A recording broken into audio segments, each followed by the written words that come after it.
Phillies history return to the fields. We thank Toyota for their continued support and sponsorship of the Phillies Wall of Fame.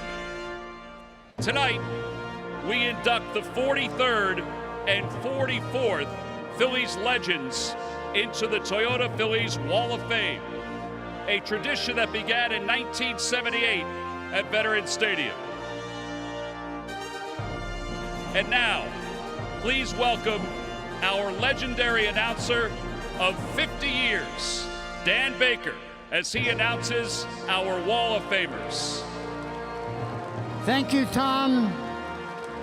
Ladies and gentlemen, we now welcome to the stage those players who have been bestowed one of the team's highest honors.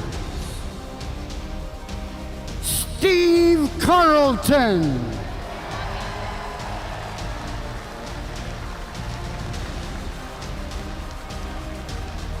Mike Schmidt.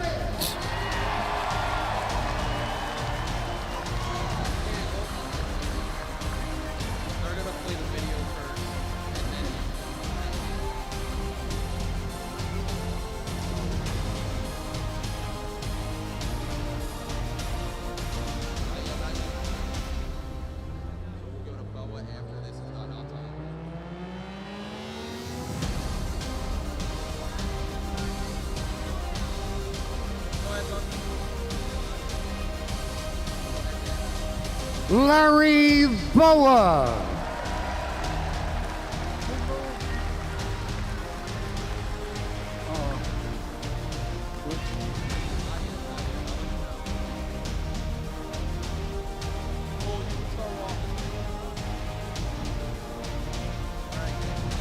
Greg Luzinski.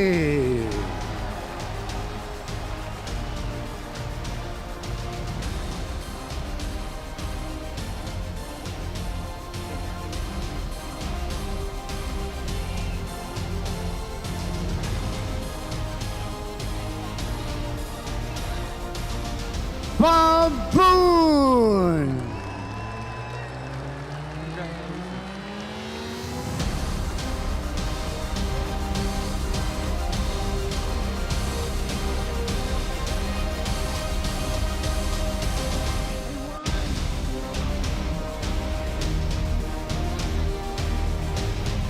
Juan Samuel.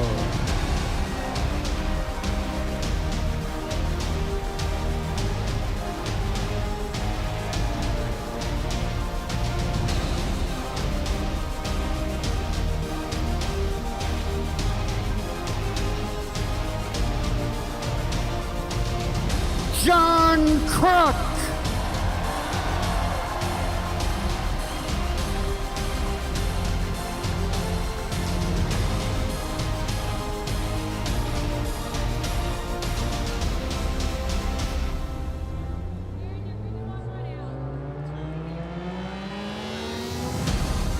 Mike Lieberthal.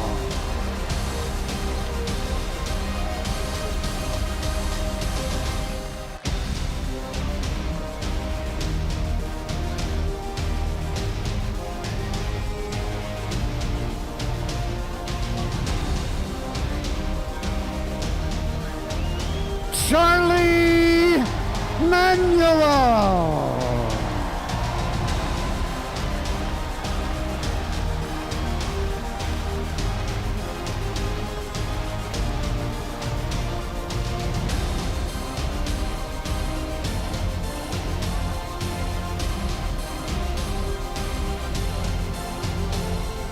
Pat Gillick.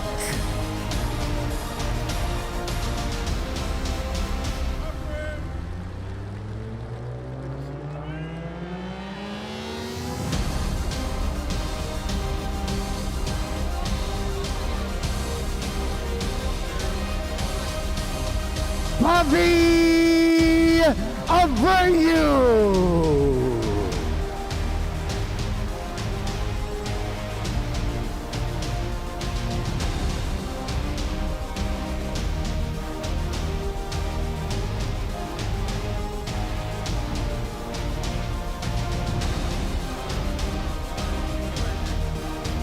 and Manny Trio.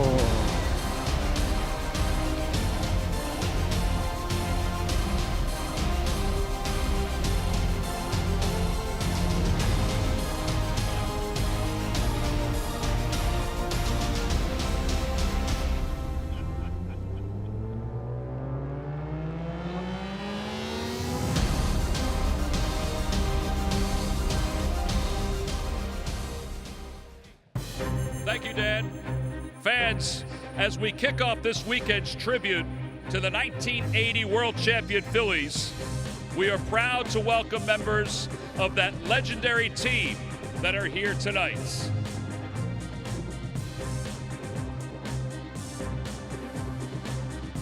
At this time, we'd like to invite to the podium former Phillies shortstop, manager, and current senior advisor to the general manager, number 10, Larry Bowa. Thanks, T-Mac. First of all, I want to welcome everyone here tonight. This is a special weekend for everybody up here, for the guys going into the Wall of Fame, and of course, our fighting Phils who are on fire right now. Tonight, we're going to honor an individual by the name of Arnold Ray McBride, also known as Shake and Bake. He was born on February 3rd, 1949 in Fulton, Missouri, about 100 miles west of St. Louis. He was drafted in the 37th round by the Cardinals and spent a few years there, even winning Rookie of the Year in 1974. Until the trade deadline in 1977, when he was acquired by the Phillies. And the deal almost didn't happen. But Paul the Pope Owens wouldn't take no for an answer, and the rest is history. Bake checked off all the boxes. An impact, everyday player. A left-handed top-of-the-order hitter who can make contact, drive the ball for extra bases, steal bases, and play right field like the center fielder he had been at one time. The first season with the Phillies, he hit .339 in 85 games with 36 extra base hits and 27 stolen bases. Then there was that magic postseason of 1980 when Bake started two amazing relays with my partner Manny Trio that resulted in big run-saving outs at home plate. But it's game one of the World Series that I will never forget. The Royals jumped out to a quick 4-0 lead, and oddly enough, the vet was pretty quiet. And I remember this because Pete Rose says, get on base. I singled, stole second, then Booney drove me in with a double, and then the rest of it was typically Bake McBride. He loved the big moment. Pete Rose got hit by a pitch, Mike Schmidt singled, and Bake hit a bomb to right center field to put us up 5-4, and we were on our way to the first World Series win in Philly history.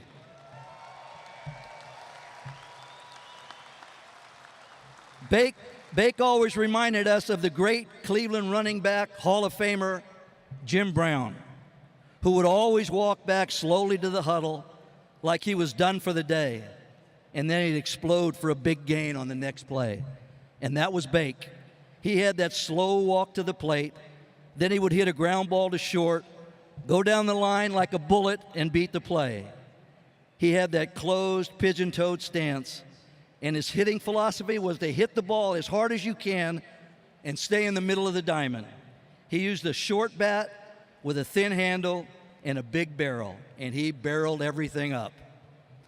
You know, Bake, he was also serious a lot of times, but sometimes he would say something to me, and I thought he was mad at me. Then he'd walk around and he'd be laughing, knowing that he got me.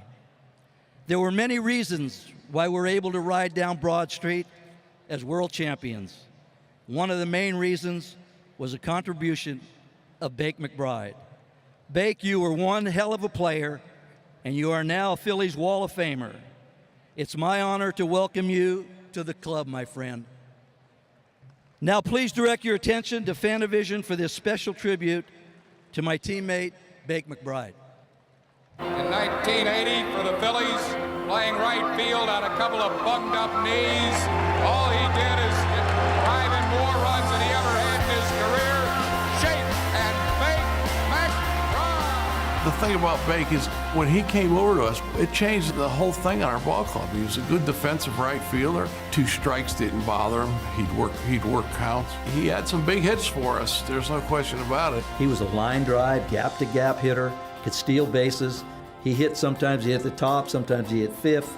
He had the shortest bat next to Tony Gwynn that I've ever seen, but he hit the most vicious line drives I've ever seen. He chopped balls off the plate. There's not too many things he couldn't do on the baseball field. He was a very, very good ball player, very underrated. Besides being fast, good defensively, and hitting for an average, he could pop the ball. He'd give you those home runs every now and then that in an important time in a ball game.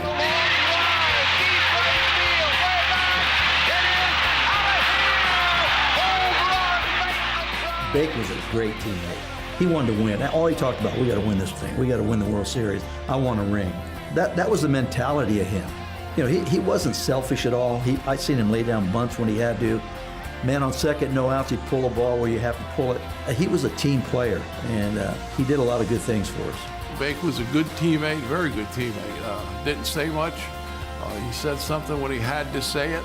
Very quiet, but if he had to say something, you listened to him, because usually when he said something, especially about baseball, it made a lot of sense.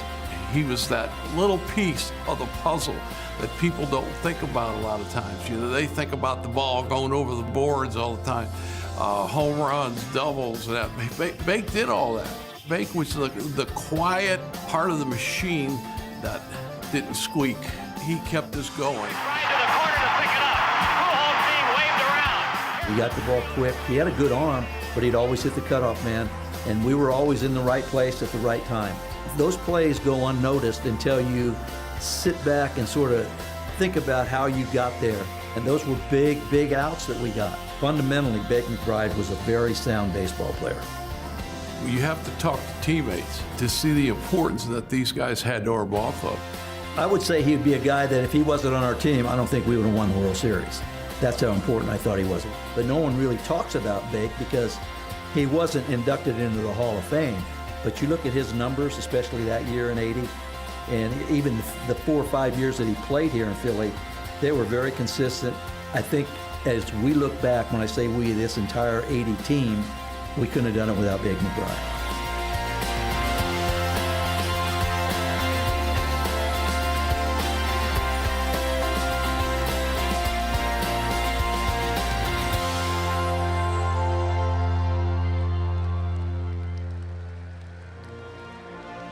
Unfortunately, fans, Bake is unable to be with us tonight due to personal reasons.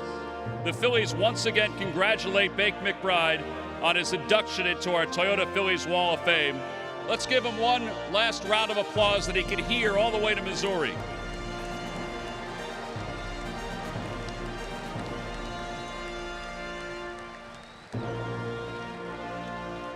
Tonight, we also honor another integral part of the 1980 World Champion Philadelphia Phillies. You saw a lot of videos up on the board. You saw a lot of catches made at home plate on some of those throws by Bake McBride. Well, this guy also caught Ron Reed. Please welcome Bob Boone. Thank you very much. It's really my honor tonight to be here, one, and to bring in to our latest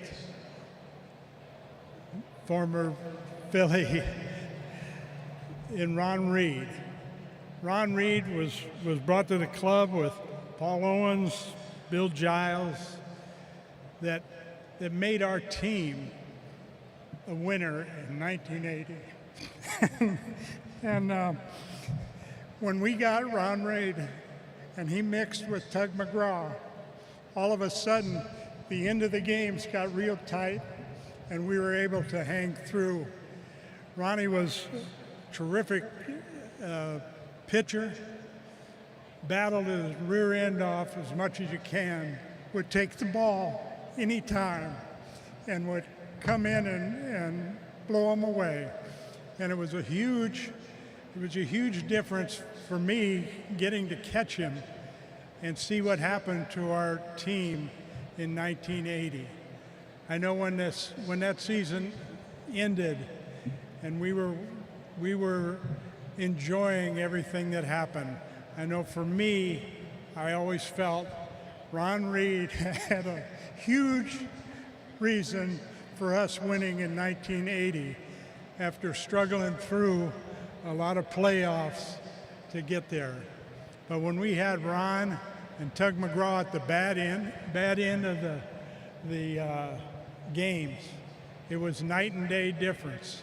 It was like, they're not scoring, we're going to win tonight. And with that, I want to congratulate Ron. I want to thank him for being there. I want to thank Paul Owens for bringing us to the Phillies at a time when we really needed to be able to finish the ends of the games. He was incredible in that, he'd come into work after playing. The manager would ask him, "Can you go tonight?" And he'd always say yes. And if he was going to go the next inning, they'd ask him if he could go. He'd always say yes. He was incredible for us, and I really feel honored that we're putting him in the Hall of Fame tonight. He deserves every part of it. Was a huge factor to us winning in 1980. Thank you, Ronnie.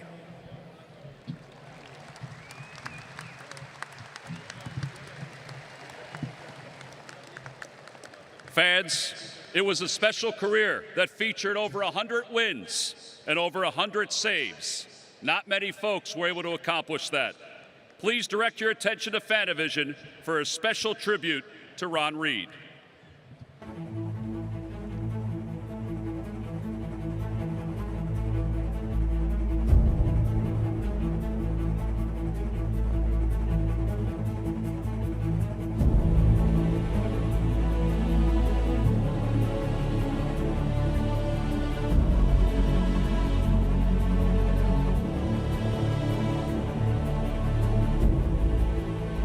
Ron Reed came over in '76, so he was a big part of the development out of the bullpen for us. The guy took the ball anytime they wanted to give it to him. You need that type of innings guy. Ronnie was tremendous because you didn't have to ask him, "Can you go out today?" "Yeah, I'm going. I'm going." "Can you give us another inning?" "Yes." Ron was a great character, the ultimate teammate, and he was a warrior. He went out there every day, no matter how many innings he had to pitch, and down in the bullpen, he was a leader for us young guys. He taught us how to respect the game, how to go about our business, be ready to play. When he started relieving, he came in to be a gas thrower, and I loved catching him. I mean, he was accurate, and he just dominated every day. When Ronnie came over in '76, him and Tug formed a pretty good duo out there. There's two pretty good pitchers that can close ball games out, set up ball games, and Ron could give you some length. I think from '76, '77, and '78, with those great teams they had, he was instrumental in helping the club build a better bullpen. By 1980, I think the biggest impact he had on us was stability. Tug went down early in the year and Ron stepped in. Ron Reed, the new pitcher. Larry Parrish up there. Phillies lead 3-2, bottom of the seventh. Struck him out on a good slider. One down here in the seventh. When you have guys that'll finish the game, it's just gigantic. I think Ron Reed was a great legacy. I mean, here's a guy, you talk about ability-wise, he played 3 years for the Pistons in NBA basketball after graduating from Notre Dame, and then he went to the major leagues. I think what it says is it's deserving. I knew he was a two-sport star, but I didn't realize the impact that he had on the Phillies while he was here. He just brought a lot to our team, and he brought that confidence. 2-2 pitch. Swing and a miss. He struck him out. And the Phillies win 6-4 and now lead the Royals 2 games to 9. I mean, the guy won 100 games in the big leagues and saved 100 games in the big leagues. There's only a few people that have done that. Without him, we don't win the World Series. there's no question for me, he deserves to be on the wall.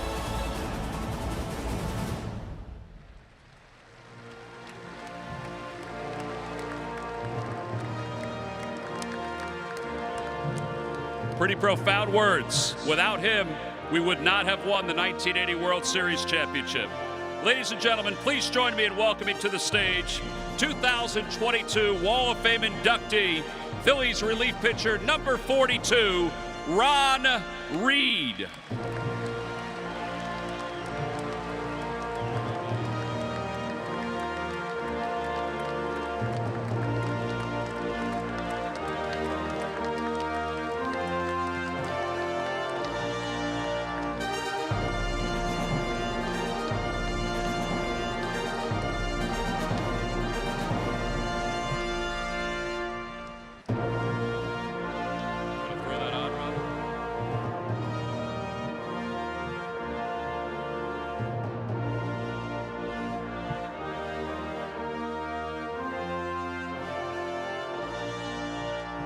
Ladies and gentlemen, Ron Reed.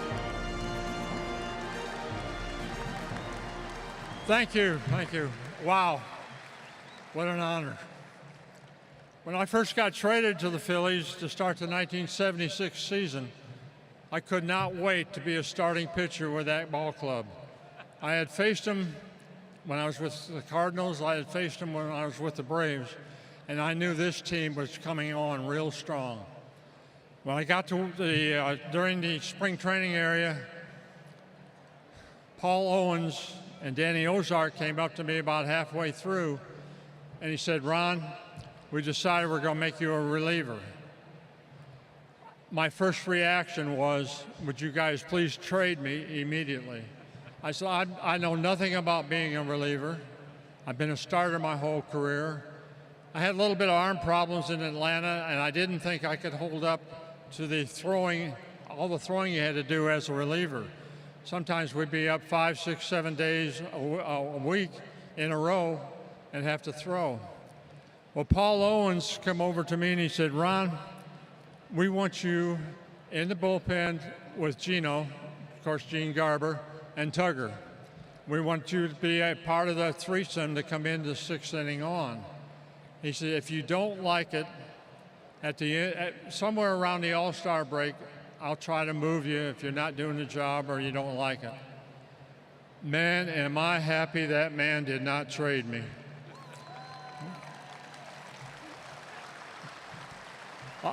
After spending 8 years in Philadelphia, with the teammates I had all 8 years, those guys made me a better pitcher. Every one of them always gave 100%. At all times, especially that 1980 Phillies team. That ball club pulled me out of so many tight spots. I don't know how many times Bull, Gary, and Bake had to run into the outfield walls around the National League trying to shag down my hanging sliders. Or how many times that Schmitty, Bo, Manny, or Pete would get in front of those one-hop line drives off that Astros cement that we played on. But they always seemed to get in front of them, knock them down, and make the plays. And last but not least, many times Bob Boone pulled me out of tight spots when I went on the mound, either of those that I inherited or the ones I got into all by myself. There was only, we hit a certain camaraderie between us every time except one ball game. I came into a game in like the 5th inning, threw my 5 or 6 warm-up pitches, and stepped on the mound to get my sign from Booney. When I looked in there, he did not give me any sign. So I stepped back off the mound for a second, rubbed the ball up a little bit, stepped back up on the mound, looked in, and once again, there's no sign.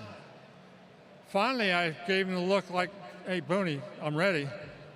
At that time, he stood up, stepped in front of home plate, lifted up his mask, and said, "You can throw any pitch you want to. It doesn't matter. It won't get to me anyway." As it turned out, that was the game in Wrigley Field where the Phillies beat the Chicago Cubs 23-22. And you know what? He was 100% correct. I don't think any of my pitchers ever got to him. I pitched 3 1/3 innings, gave up 9 hits, 6 runs. Every time I threw the ball, it seemed like a Cub bat got in the way. I still have nightmares over that game. I have one big regret of being part of that 80 Philly team. I regret I did not have that team behind me for all 17 years of my big league career, with one exception. I would have loved to have that team and a young man that I watched for 7 years in Atlanta that I would have loved to have had my designated hitter. That man, of course, was the hammer, Hank Aaron. Can you imagine that Philly team and having Hank hitting behind Schmitty and in front of Bull? I'll tell you what, that would have caused a nervous breakdown for a lot of National League pitchers, I'll tell you that. I want to thank my beautiful wife from 51 years for putting up with all the temper tantrums I had whenever I left the ballpark after a bad outing. She always seemed to know what to say or what not to say to calm me down. I'd like to thank the Phillies for including me into the Wall of Fame with all those great athletes. I'm not sure I deserve it, but I'm so happy to be there with them. I'd like to thank the Philly fans, the greatest fans in the world, obviously, of baseball.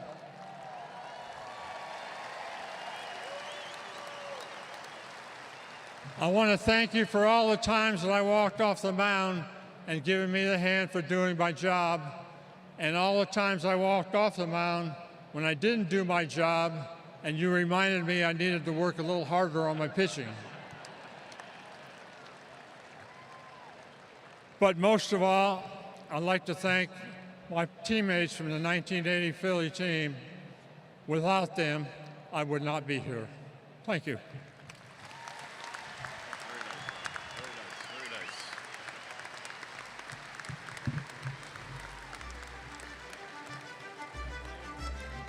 Congratulations to the 2 newest Wall of Fame inductees, Phillies outfielder McBride and Phillies relief pitcher Ron Reed. Now, from the dais, we'd like to ask you to direct your attention to Fanavision, as Phillies managing partner and CEO John Middleton unveils the bronze plaques of the Toyota Phillies Wall of Fame in left field. John, on the count of 3. 1, 2, 3.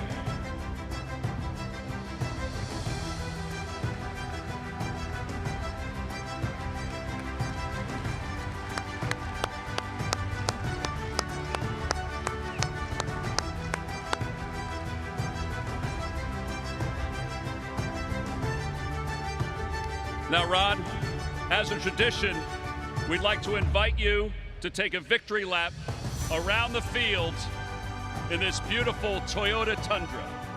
How about that, huh? As long as I don't have to run. No, you take all the time you want.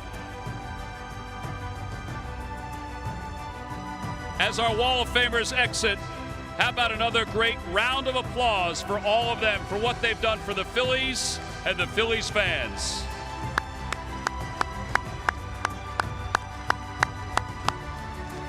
You guys can head on out.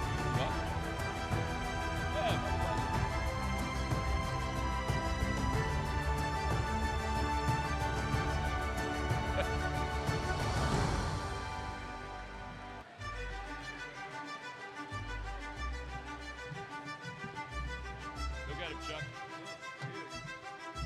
All right, baby. Yeah, you too.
Ladies and gentlemen, the newest member of the Philadelphia Phillies Wall of Fame, number 42, Ron Reed.